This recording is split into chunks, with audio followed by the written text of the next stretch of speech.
Good evening po mga kadila. Ito na naman po tayo sa pagluluto, no? Medyo nagkakaroon na po ako ng time, although ngayon medyo gabi na po. Lampas na po ng 7 ng gabi. So, tatry ko po magluto ng sinigang sa bayabas. Ayan. Sinigang po sa bayabas. Ito pong bayabas nito, anay ko po ito din sa aking bakuran na sumobra na sa aming pangkain dahil panahon po ngayon ng bayabas. So, ito po yung mga sangkap niya. Yung luya, sibuyas, isang sibuyas na medyo medium size. Ganun din po yung kamatis. Ang pinakang gulay ko po ay talbos lang ng kamote. Ayan, binili ko po sa grocery yan, 40 pesos. Samantala kung may tanim ka, hindi mo nabibili. Medyo nagkataon wala pa akong tanim dito sa bakuran ko. So, ang pinakang main ingredients po itong ating tuna steak. Yan. Natin ako po ito sa rep. Susubukan ko po ngayon lutuin. Yan. Sinigang sa bayabas. Yung tuna steak na sinigang sa bayabas. Yan po. Ito po may kamatis, sibuyas, luya. So, actually yung luya po simula po nang mapunta ko ng Bulacan, naglalagay na po ako ng luya sa sinigang. Although sa amin sa Timonan, Quezon, palibasa po mga sariwa yung isda. At sariwa din naman yung mga gulay. So, hindi po kami naglalagay ng luya sa sinigang. Dito ko lang po ito natutunan. Nakasanayan ko na rin. At dito natuto magluto ng sinigang sa bayabas. Dahil sa amin sa Timonan, Quezon, ano po yan, ayaw namin kasi hindi namin gusto yung amoy. Pero ngayon, dahil nandito nga po ako sa Bulacan, na-adapt ko na rin po itong mga ganitong lutuin ng mga tiga Bulacan. Yan, Bulacanyo na rin po kasi ako ngayon dito dahil matagal na po akong wala sa amin sa Quezon. Ayan, sige po mga kadila ipopost ko muna para habang nagpapakulo po kasi ako ng tubig para doon sa ating bayabas. So, itong bayabas na ito ay pakukuloan ko hanggang sa humalo yung katas niya doon sa aking pinapakuloang tubig. Yan. Po yan. Pinapakuloan ko po muna yan. Tapos ilalagay ko po maya yung bayabas hanggang sa maluto siya at madurog. Parang tamang-tamang nagmix siya doon sa pinakuloang tubig na siya magiging sabaw itong aking sinigang. Ganon din po. Bababad ko na po sa asin itong steak, tuna steak, para nang sa ganun lumasa din po yung asin doon sa ating steak para malasa siya. Ganun po ako magsigang. So, maging sariwa man yan o hindi. Ginagawa ko na asin ako na po muna yung steak na tuna. Hindi ho yung wala siyang asin tapos ihuhulog lang doon sa sinigang mismo, sa sinigang na sangkap. Kasi mas masarap po kung saan nanuot na dito sa atin sa Bulacan. Nanuot na yung steak para may lasa po siya kahit siya sinigang. Okay po, popost ko po muna habang piniprepare ko po yung ating mixture. So, yung pinakulo ang bayabas o nilutong bayabas para sa sangkap ng sabaw.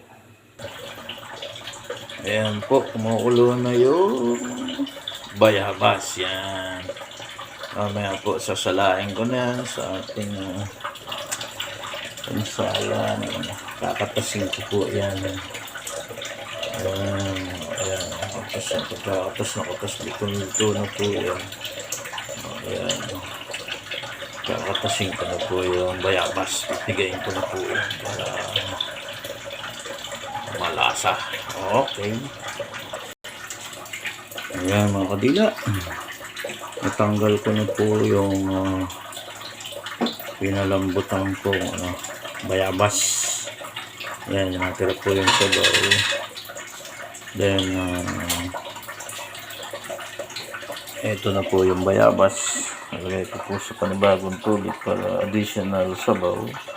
Palamasin ko po yun dyan para mag-mix din ulit yung katas niya dun sa tubig.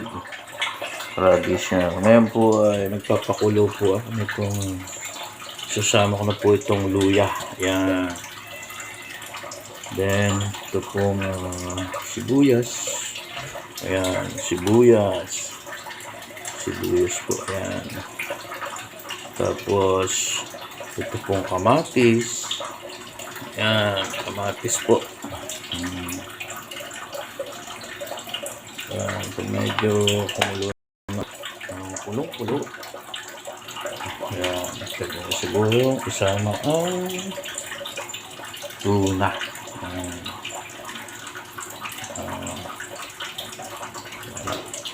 Pause muna ulit tayong kabila.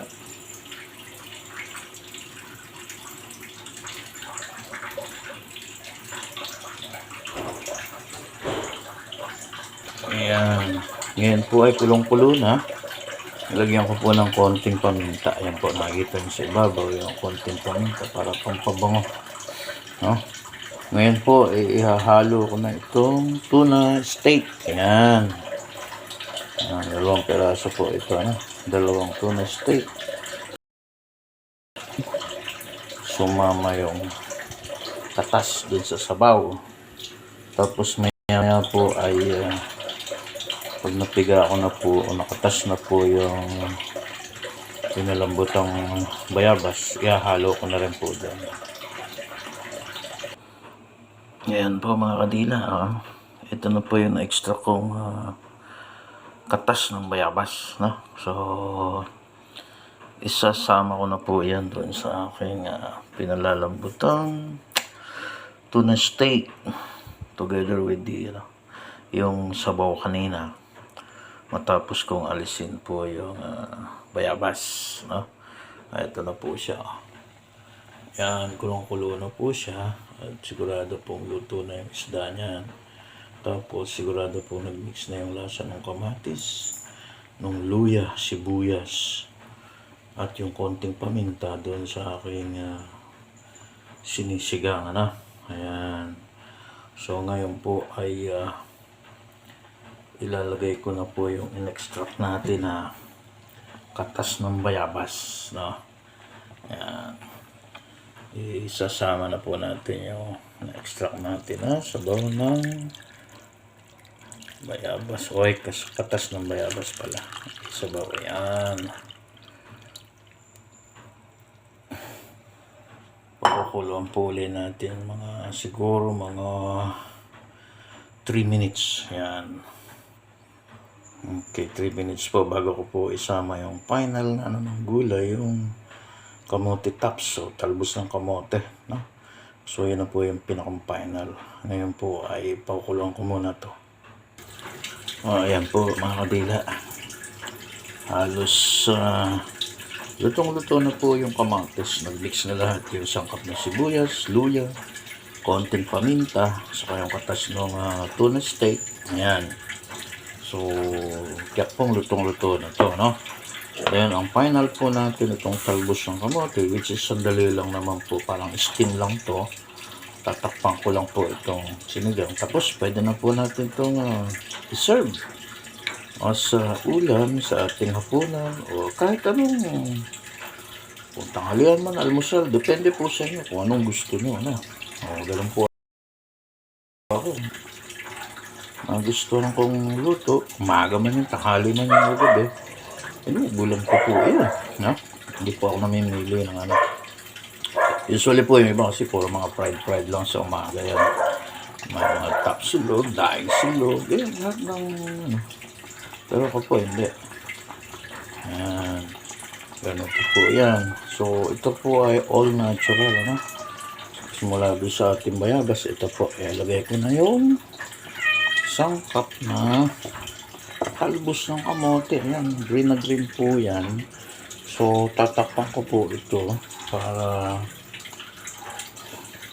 maluto yung ating talbos ng kamote. Saglit na saglit lang po yan para hindi po siya ganap na malabog ang sabi niyo, yung lutong-luto, no? Kailangan ma-preserve natin yung kulay niya na green. Ayan, tatakpan ko na po siya. Pagkatapos po niya kumulong, siguro 1 to 2 minutes, luto na po yung sinigang ko na yan, ano? Hindi po kompleto ang sangkap niyan. So, ang pinakasangkap lang po niyan ay kangkong at kamatis, sibuyas, luya, konting paminta, saka yung katas ng bayabas na natural. Wala po yung additional ingredients na or preservative, ano? Wala pong mga seasoning na binili natin na may chemical. So, that is all. Lahat po ito ay natural, ano? Simula doon sa katas ng bayabas, doon sangkap natin, puro natural po yan. Then yung ating tuna, hindi dapat sapagkat hindi naman po siya sariwa, no? Pag dito po kasi sa Bulacan, mabibili mo dito, pinakasariwa nyo siguro mga 3 days after ng bago mahuli yung isda, no? Ganun po yan. Hindi ako guys sa na sariwa sa amin po kasi sa Quezon. Ang nagpapasarap po ng luto yung sariwang niluluto. Yan. Ayan mga kadila, ito na po yung ating finished product, ano? Sa mga makakapanood po nitong aking vlog, subscribe naman po, ano? Siguro may learning po kayo rito. Yan po, hindi sila magluto, magkakaroon kayo ng idea how to cook this kind of ulam or sinigang, whatever, bayad, or saan po kayo na maintindihan, no? Ito po ang ulam namin ngayon, although gabi na. Ayan po, handa na yung ating talbos ng kamote or kamote tops. Yan, ready to eat na po ito, ano? Kanina po habang nakapost ito, tinimplan ko na po ng asin, ano? Bukod doon sa asin na na doon sa tuna natin. So, nilagyan ko pa po. Kasi para matimpla natin ang tama yung ayon sa panlasa ng kakain. Okay, so that's all mga kadila, ano? Pa-subscribe naman po, ha? At marami pa pong mga lutuin na kung ipapakita sa inyo. Mga lutuin simple lang, hindi naman po pang restaurant, pero mafe-feel niyo yung sarap. Unang-una, lahat po ito ay natural. Wala pong ingredients na or mga preservative tulad ng mga seasoning mix. Hindi po ako naglalagay niyan. Ganon din po yung betchin. Hindi rin po. Tamang pagpapakulo lang, tamang sangkap, tamang pagpapalambot ng for example yung tuna, kung ito man ay karne. Yan po, gano'n lang po ako magluto. At sana po may natutuhan kayo or may naintindihan kayo sa aking way of cooking, no? So this is the amazing taste of all natural ingredients. Bye bye po mga kadila, ano? Bye bye. Please subscribe na lang po.